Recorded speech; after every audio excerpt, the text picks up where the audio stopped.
What's up everybody and welcome to the Gooner channel, and in this video I'm going to be taking a bit of a closer look at the big transfer news stories of the day and discussing whether there's any possible truth in them. Of course, with the Euros on as well, there is a really good chance for these stories to come and go really quickly, and I'll be going to cover a few of those from yesterday as well. But I just wanted to start off by saying how different this transfer window already feels from last year. Last year, we knew we had to make a few well-chosen signings to enhance a squad that had, out of nowhere, suddenly started challenging for the title. And it was really clear, really early on, that we had one major target in mind, somebody that we'd been talking to for months. We went and got the deal done for Declan Rice, broke a transfer record to get it done, marquee signing for us. And I think we can all agree with David Moyes' recent assessment that Declan Rice is worth a lot more than we paid for him. We also went and got Jurrien Timber, which was a bit of an on-off saga. We knew he was coming, and what a prospect he looked in the pre-season. And then the slightly surprising, and I won't pretend I was particularly happy about it, signing of Kai Havertz. And then, of course, the huge surprise that we went out and signed David Raya. This season, there's no real clarity as to who we're after. Just a couple of weeks ago, it turned out that we were seriously keen on bringing Benjamin Sesko to Arsenal. A young player doing really well in the second half of the season for RB Leipzig, having joined from RB Salzburg. Great pedigree club. Really exciting potential and in a rich vein of form. And then, of course, he decided to stay at RB Leipzig. And as soon as we found out that Benjamin Sesko was going to be staying at RB Leipzig to continue his development, at least for the short term, of course, everybody started saying, well, if you're after a striker, who else can there be? And today, the big name being discussed is, of course, Victor Osimhen. And this one probably isn't going to go away because it kind of makes sense on one level. We desperately need a striker because just having scored more goals than we've ever done in the Premier League before doesn't mean that we're going to score goals again. And we definitely need a front man. Jesus never scores goals. I don't know. But there aren't that many big strikers out there. Obviously, we're not signing Erling Haaland. Mbappe's gone to Real Madrid. Harry Kane's, well, he's not coming to Arsenal. Lautaro Martinez has just signed a contract extension. So you can basically work out who we're going to be linked with by just going through a list of the top scorers in Europe. So along with Victor Osimhen today, much of the speculation has been about Serhou Guirassy, who had a fantastic season in Germany, but he's 28 years old and he's had one good season in 10 years. It's a bit like the Ivan Toney thing where you have one great season, suddenly you're a world-class striker. I don't think there's any truth to Guirassy, but I also called it in the last video on transfers. I said, watch out, we will be linked with Dovbyk, the Girona La Liga top scorer who has had a blinding season in La Liga. But we all got to see him play today as the Ukraine fell apart against Romania. And although he played quite well, it's clear that he's not necessarily the player that we're after. And again, you know, given how Edu has said he likes to do transfers, surely if we're after a striker, we know exactly who we want. Could be that we're playing hardball for Victor Osimhen. I think the big issue here is that Victor Osimhen desperately wants to leave Napoli. Napoli is starting to understand that he will leave, and so now it's just about securing as much money as possible. Now, on paper, he is one of the elite strikers of Europe, so it makes sense that he should go for about 100 million, but we've already told Napoli that we don't want to pay that kind of money. But speculation today across a number of different sources is that his agent has been talking to us, that discussions have opened, and we're kind of hoping we'll be able to get him for around 70 million. I don't know how much any of this is true, but Victor Osimhen, for me, you'd think we would have been pursuing this for a much longer period of time. And so I'm suspicious of it, if I'm totally honest with you. I also am not 100% convinced that we are going for a striker. The bigger stories for me would have to be around midfield. There is a lot of speculation that Thomas Partey is leaving. My last video was about who could replace him. I've had some really great posts on that, so thank you. Do keep coming in with your suggestions. We know it's unlikely to be Zubimendi now. I talked about it being Amadou Onana at Everton. Is he a high-profile enough player? I do think Bruno Guimaraes will likely leave Newcastle because it makes the most sense. But overall, with the Euros on as well, an interesting phenomenon. Yesterday, the buzz was all around Xavi Simons. And I have to say that last summer, I really wanted us to go out and get him because he, product of the Barcelona Youth Academy, he was playing for PSV after having not made it at PSG, but PSG had intelligently inserted a buyback clause of only €4 million.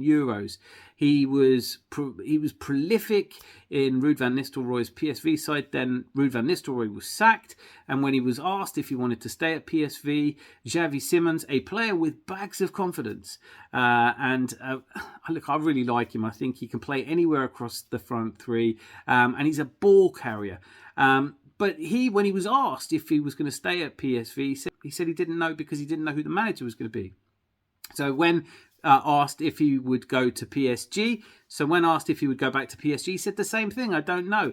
Luis Enrique came into PSG, and one of the things that's clear about Xavi Simons is he wants game time. He wants to go somewhere where they'll guarantee him game. He wants to go somewhere where they'll guarantee him game time. When it was announced that he had re-signed for Paris Saint-Germain for $4 million, I have to say I was surprised because Luis Enrique is not the kind of manager who promises people game time. No sooner had he signed for PSG and they already loaned him out to RB Leipzig, which I have to say surprised me at the time. Now, since we were so heavily interested in Benjamin Šeško, and another player that is undoubtedly going to be talked about coming to Arsenal is Openda. Disappointing day for him today, but a really good goal scorer. But I think you have to look at the fact that behind these two strikers is Xavi Simons, who had an outstanding season. Top 5 in Germany for assists and passes into the area. A creative player, of course he is. He brought up a La Masia. He's a Barcelona youth product, and he's been consistently good wherever he's played. Of course, downsides to the Euros being on is I was really excited to see him play yesterday. All the buzz before the Dutch kicked off against Poland. Xavi Simons, and of course what happens? He has a bit of a lackluster game. And today, all the talk around him has died down. I think for me, he would be a great signing, but I'm not entirely sure where we're going to be playing Xavi Simons. Can you play him and Odegaard together? You can play off the left. He seems to enjoy playing off the left, but are we ditching Martinelli? I'm not saying I wouldn't like to see him come in as cover. Perhaps he would play well in that left 8 role. But it's the Euros, and so, now that he had a bad game, people aren't talking about him so much. I also called that because, the best way to know who we're out there looking to sign is just go through Europe's top scorers. So today, the Ukraine getting absolutely thumped by Romania, and Artem Dovik not really having a great game means he's probably off the radar, even though he's had a fantastic first season for Girona. I think the bigger difference this season, not worry, but the bigger difference for me is not the players coming in, really. It's the players that might be leaving. Last season, we lost Following Balogun to Monaco because he was determined to play and he wanted guaranteed time. We wouldn't give him that. He saw himself behind Jesus and Nketiah in the pecking order. This is before Kai Havertz is in contention. And he made the decision to go. It hasn't really worked out Monaco, but he's young and I think he will still get a chance. He's fallen out of his first... He's no longer a starter for the US men's national team either, which is going to be disappointing for him. And in the end, it actually looks like the 30 million we got from him is probably a really good deal for us to do. Of course, Granit Xhaka left to go to Bayer Leverkusen, and that doesn't look like such a bad idea now. Pablo Mari, we'd already agreed with Monza. And then after that, it's Holding and Runarsson and Ainsley Maitland-Niles left on a free. This season, though, the players that are mooted for an exit. I mean, there's Thomas Partey, we've already discussed. There's Reece Nelson, who's apparently already put in a transfer request. Aaron Ramsdale, a lot of people talking about him going. Interestingly enough, we also saw Wojciech Szczesny play for Poland in the same match. And there is a lot of speculation. And I watched AFTV, I watched Robbie do his transfer daily, and he said he couldn't understand the Wojciech Szczesny rumours. Well, it's really simple. Wojciech Szczesny would still count as a homegrown player for Arsenal if we went and signed him. So if Ramsdale left and we got 20, 30 million for him, and I don't think we should let him go for any less than that, then you bring in Wojciech Szczesny on a free. He is leaving Juventus. He's a serial winner. He's won Serie A twice. I mean, he's a great goalkeeper, and we saw that yesterday. And if he's happy on the bench, that makes perfect sense to me. Then there's Alexander Zinchenko, who had another poor game today, and I'm not going to keep going on about it. I think he's a really good defender. I don't understand. He's just obviously not very pleasing on the eye. I'm happy to admit I could be wrong, but Zinchenko's time at Arsenal does seem like it's numbered. Eddie Nketiah, Emil Smith-Rowe and Vieira, also players that could leave. There are a host of players that could be going out. And if you are looking down this list and you see 6 or 7 players going out, then it only stands to reason that we should be looking to bring in 6 or 7. Ethan Nwaneri is being promoted to the first team, but we heard that last season about Raul Walters. Tomorrow I'm going to be doing an in-depth look at the Hale End Academy because I have some concerns. But today the transfer rumours are all about Victor Osimhen, and I don't know. There's only 2 possibilities here as far as I can see. On the one hand, we're after him, we really want him, and he would set the Premier League on fire with goals going in left, right and Chelsea. Or this is him trying to drum up a move. He doesn't really want to play for Chelsea. Obviously, he can't go to Manchester City. Aston Villa have got a striker. We're one of the few teams out there that apparently has money. And on that, it's been reported that we have around 200 million to spend. Whether that's a lump sum that's already been earmarked or whether some of that is because we could be selling players like Emil Smith-Rowe, Eddie Nketiah for 20 and 30 million each. Zinchenko would probably get 20 million.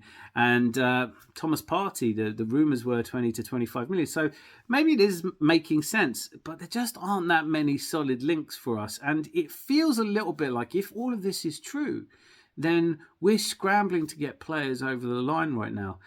I want to hear from you. Who am I missing? Who's the player you want to see? Who are you looking forward to seeing at the Euros that could be the next one? Joshua Zirkzee may well get some game time, and he's a player that's been discussed. Although, as so many of you in the comments have said, Zanzibarian, thank you so much for your comments. I really love getting those. You made the point as I've made the point.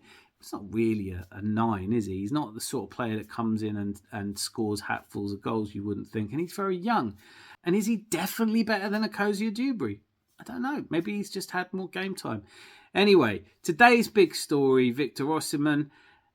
There are no credible sources really linking it. There's lots of discussion about his agent. I'm absolutely certain that his agent is trying to drum up as much news as possible.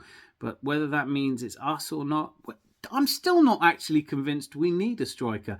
Let me know in the comments if you are and who you'd like it to be. I'm guessing, and I haven't done a poll, but maybe I will, but I'm guessing a lot of you aren't all that excited about players like Dovic and Guirassy. Openda possibly. As I said, he played quite well earlier. Unfortunate game for Belgium.